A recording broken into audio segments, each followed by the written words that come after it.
Welcome back to the channel, everybody. Another fantastic Serie A weekend, week 17. Today, Monday, il posticipo, there was Inter, Como, and Fiorentina, Udine. A shocker in Udine. Udinese wins 2-1. Inter beats Como 2-0.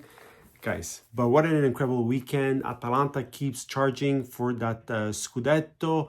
King Charles, yes, King Charles, he is no longer a frightened little boy under Gasperini at Atalanta, becoming the player that Maldini and the rest of the Maldini crew thought he would become.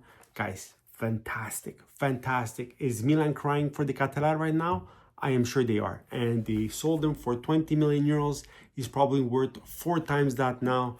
Anyways, simply incredible. Roma beats Parma. Incredible result for them as well. 5-0. You just never know which Roma you're going to get. Napoli, Inter, Juventus, and Milan win today. Lazio also with a late winner. We'll talk about everything. So let's start right away. First of all, Atalanta, Empoli. Atalanta, as mentioned, they win 3-2 against Empoli. A harder game that they probably thought they would have. It was the 86th minute.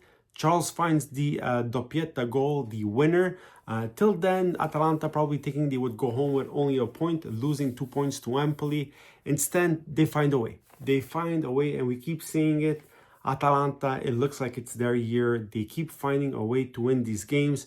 And this weekend, De Catalar, a fantastic performance by him. They regained their 2-point lead over Napoli, who beats a very tough Genoa team. Even them, guys, they scored 2 early goals, but then the rest of the game, Genoa in it. And Balotelli could have scored at the 85th minute, and it would have changed everything, but he misses a fantastic opportunity. Good to see Balotelli back in Serie A. Too bad he couldn't score his first goal with Genoa. But Conte said it after the game. If you want to win these games, you need to play 90 minutes. And he said it. He wasn't happy with the second half. Napoli didn't look good in the second half. It was almost all Genoa, but they find a way. They find a way, and they keep on the Scudetto train with Atalanta. And the same thing for Inter. Inter wins today 2-0 against Como. Wasn't a great game by Inter. Como playing well, but Inter just too strong. And they find a way to win 2-0 today. They are as well attached to this Scudetto train. The only difference is that they still have a game in hand. So right now they're 3 points behind Napoli. If they win that game against Fiorentina, they're officially tied for first place. And Inter has been on fire lately. They have been doing fantastically well as well. Roma beats Parma 5-0. They bounce back over the Como loss last week. Guys, you just never know which Roma team is going to show up. Sometimes they're good, sometimes they're horrible.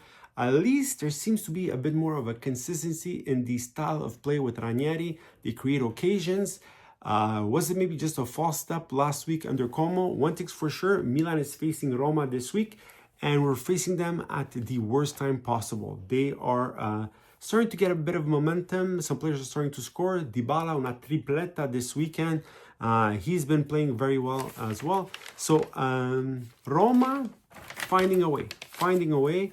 Venezia beats Cagliari 2-1 in a battle of the bottom dwellers, a head-to-head match that was so important, and Venezia finds the 3 points.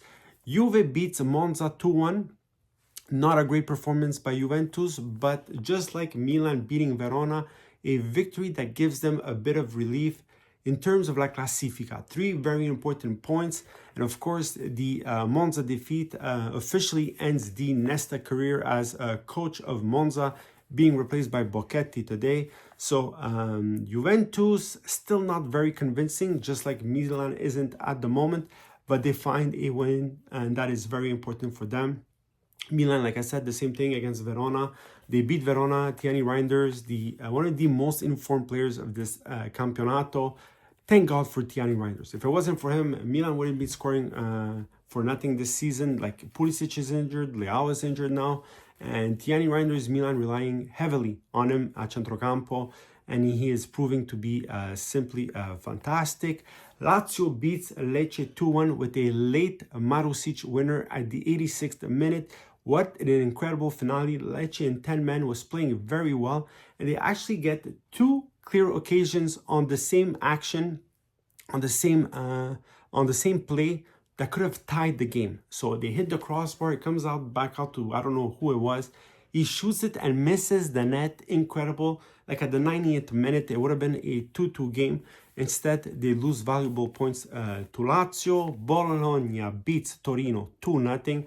An important result for them.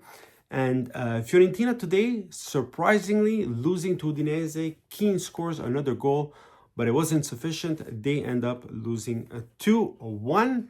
And that's the Serie A wrap-up for this week. Let's see the Classifica quickly. Atalanta first with 40 points. Napoli with 38. Inter with 37 with a game in hand. Lazio 34. Fiorentina 31, but with a game in hand against Inter. So whoever wins that game will gain 3 valuable points. Juventus in 6th spot with 31. 7th, Bologna with 28. Milan at 8th spot with 26. Bologna, Milan still have to recuperate that game.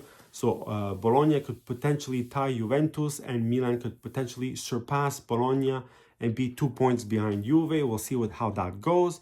And at the bottom, like I said, the last 3 teams, we have Cagliari with 14 points, Venezia with 13 points, and Monza with 10 points. Venezia beating Cagliari this weekend. 3 crucial points head-to-head against Cagliari. Could be decisive at the end of the year. Let me know what you think. Write in the comments. Like and subscribe, guys. Another fantastic week for Serie A. Can't wait to see what next week holds.